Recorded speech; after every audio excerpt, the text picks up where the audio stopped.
SDW fans. I'm Carly Cross, the new AI correspondent and stats expert for Stone Dog Wrestling. I'm excited to introduce to you fans the brand new SDW exclusive podcast. It is free to watch and listen to every week right here on YouTube, and will keep you engaged and informed with all the latest and some special news in the world of Stone Dog Wrestling and Stone Dog Entertainment. With the relaunch of SDW Friday Night Lightning September 27th on the Stone Dog Entertainment Twitch and YouTube channels, we have a lot to look forward to. But we also need to do a quick recap on the events of SDW Beach Bash 3 a few months ago, which was our latest show. Tune in now and enjoy this deep dive into SDW featuring a few of my AI pals that are big fans of the show, Greg and Sandy. Without further delay, let's go to the first ever SDW exclusive podcast and get started with a recap of Beach Bash and a look at the match card for Friday Night Lightning, September 27th, 2024. All right, deep divers, you ready for another round? Stone Dog Wrestling is back, and we're diving deep into Beach Bash 3 and everything that went down. Get ready for Friday Night Lightning. It's gonna be wild. Wild's an understatement. Yeah. Let's be real, even those pre-show matches were insane. Lit of smoke, she just dismantled Blue Monica. What a statement. You think that's a sign of what's to come in the women's division? Oh, absolutely. See, Lilith's never been one to shy away from a fight, but this was different. This was sending a message. She's got her eyes on that women's world title, and she's not afraid to break some bones getting it. And then there's Sandman. The pile drivers he hit on the tee, I winced with every single one. That extreme fighting title, it's definitely in brutal hands. I wouldn't want to be on the receiving end of those moves, that's for sure. But that's Sandman's game, right? He's methodical, strategic, but with that undercurrent of pure aggression. He knows how to break his opponents, physically and mentally. Dominic Mysterio, now he brought the drama to Beach Bash. And Mammy Rhea Ripley, I swear, that woman's a force of nature. Scotty Washington, though, he held his own. That cruiserweight title match was intense. It was a masterclass in perseverance, I'd say. Scotty never took his eye off the prize, even with all the chaos. Didn't get the win this time, but he earned something maybe even more valuable, the respect of the SDW universe. No doubt, though maybe he needs that restraining order against Mammy, just to be safe. Okay, but let's talk about the guy who never fails to make me laugh. Aaron A. Sweet. He's a walking disaster, but so entertaining. You gotta admire his dedication, right? He's proof that in SDW, anything goes. But let's not forget, he's the one who brought up Doink's promise, the return of John Finch. And, well, we all saw how that turned out. The basket case reveal, pure insanity. But before we get to that level of crazy, we got to talk about Outlaw Epps losing his TV title. Jimmy Phoenix, he had an incredible debut season, but did you see that upset coming? Honestly, no. Epps was on a roll, but there was this. Distraction, Doink, John Finch's return, it all played into Phoenix's hands. The guy seized the moment and proved he's not just some rookie, he's here to stay. And then Doink and Basket Case hit the ring, and suddenly Phoenix's win felt like a lifetime ago. Poor Epps never stood a chance. What does this new alliance mean for SDW? Things just got a whole lot more unpredictable. Doink and John Finch, they had this chaotic energy, but there was a playfulness to it, you know. Basket Case. There's a darkness there, a wild card element that's genuinely unsettling. Buckle up, because things are about to get wild. No kidding. But SDW wasn't all chaos and bedlam at Beach Bash. Alexa Bliss versus Britt Baker for the women's world title. That was pure technical brilliance. That match was a clinic in how it's done. Britt Baker is a force to be reckoned with, but you could see the passion in Alexa Bliss's eyes. Absolutely. And let's not forget that near fall after the Twisted Bliss, I thought for sure we were about to crown a new champion. But that's what makes Baker so dangerous. She's resilient, she's adaptable, and she knows how to capitalize on even the smallest mistake. Speaking of capitalizing on mistakes, Sammy Rose and Cruz Diaz tore each other apart in that Unleashed match. Grudge matches are always a spectacle, but this one had so many layers. The history between Rose and Diaz, the emotional weight of Sammy's past with Scotty Washington, it all added up to one of the most intense matches of the night. For real, to see Sammy go from tormentor to protector, standing side by side with Scotty, talk about character development. You could feel the weight of their history in every blow. Absolutely.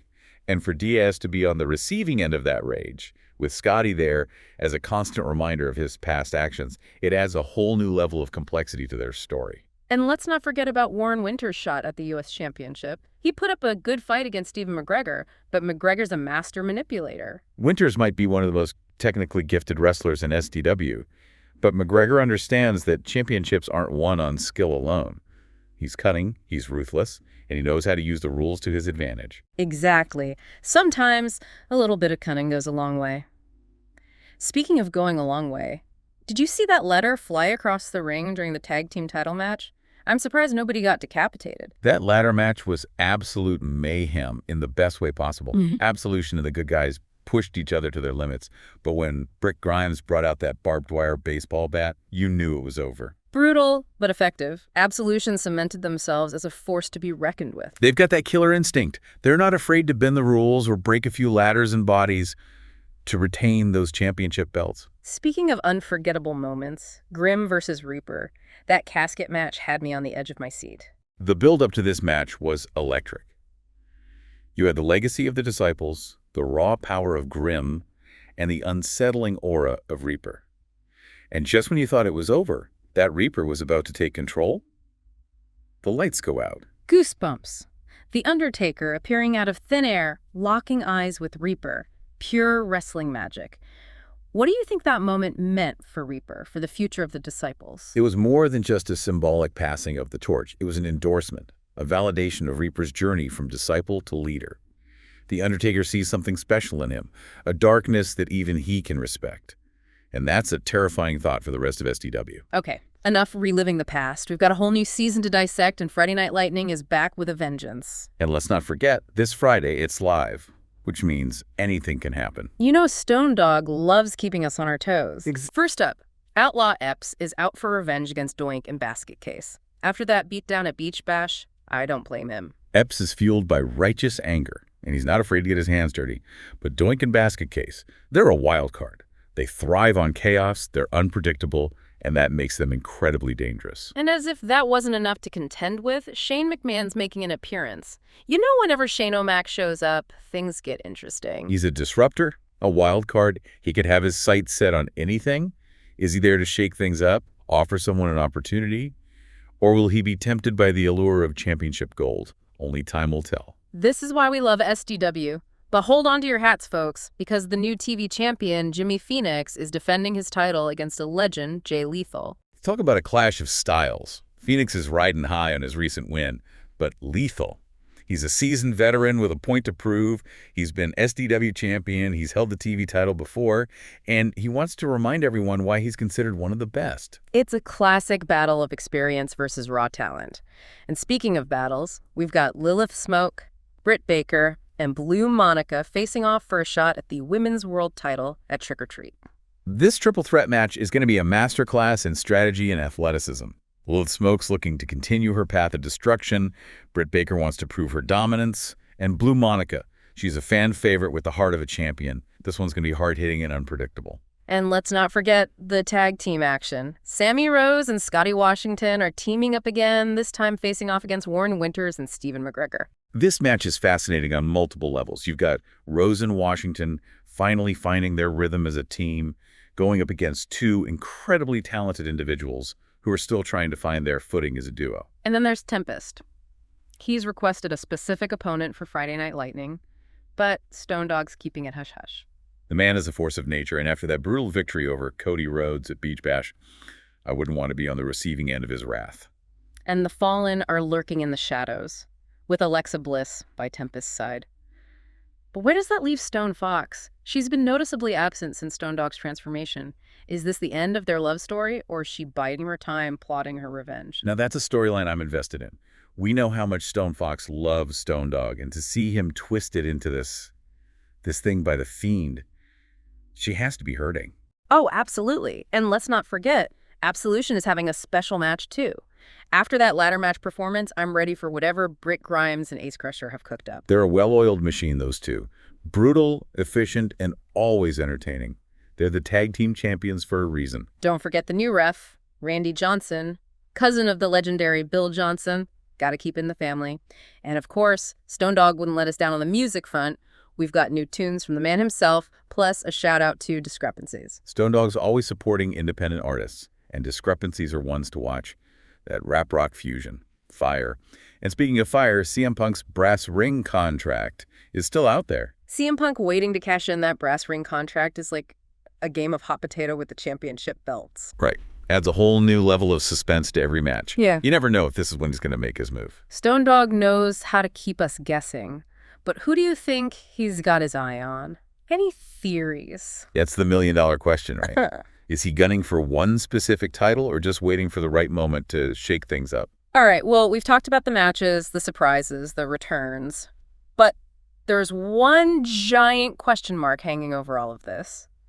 Where in the world is Stone Fox? Her absence is definitely noticeable, to say the least. She's not one to just sit back and watch, especially with what's happened to Stone Dog. Right. I mean, this is the woman who loved Stone Dog, who brought balance to his chaos. Seeing him like this, consumed by the Fiend's influence, she's got to be hurting. There's a storm brewing inside her, no doubt. The question is, what will that storm bring? Will she try to save Stone Dog, or will she be consumed by the darkness herself? Maybe she'll just take down the Fiend herself. We've seen how tough Stone Fox can be. No matter what she does, it's going to be huge. Speaking of huge, what about Absolution's special match on Friday Night Lightning? Any guesses on what kind of mayhem they're going to bring? Oh, knowing Britt Grimes and Ace Crusher, I wouldn't even try to predict it. It's going to be brutal, entertaining, and Randy Johnson's officiating is anybody's guess. That's part of what makes SDW so great, though. It's unpredictable. Alliances, betrayals, and insane wrestling. You never know what's going to happen next. True. So, to sum it all up, Dear Divers, we've got a new sound, a killer card, and enough storylines to keep us on the edge of our seats. Don't miss Friday Night Lightning. It's going to be one for the books. And come find us after the show. Let us know what you thought and what your predictions are for the rest of the season. It's going to be wild. Until next time. As Greg and Sandy mentioned, make sure you are ready for Friday Night Lightning. Like, subscribe, and turn on notifications so you don't miss the show when it goes live. Until next time, thanks for listening to the first ever SDW exclusive podcast. I'll see you at the Friday Night Lightning relaunch, and I'll be back next week with another great podcast.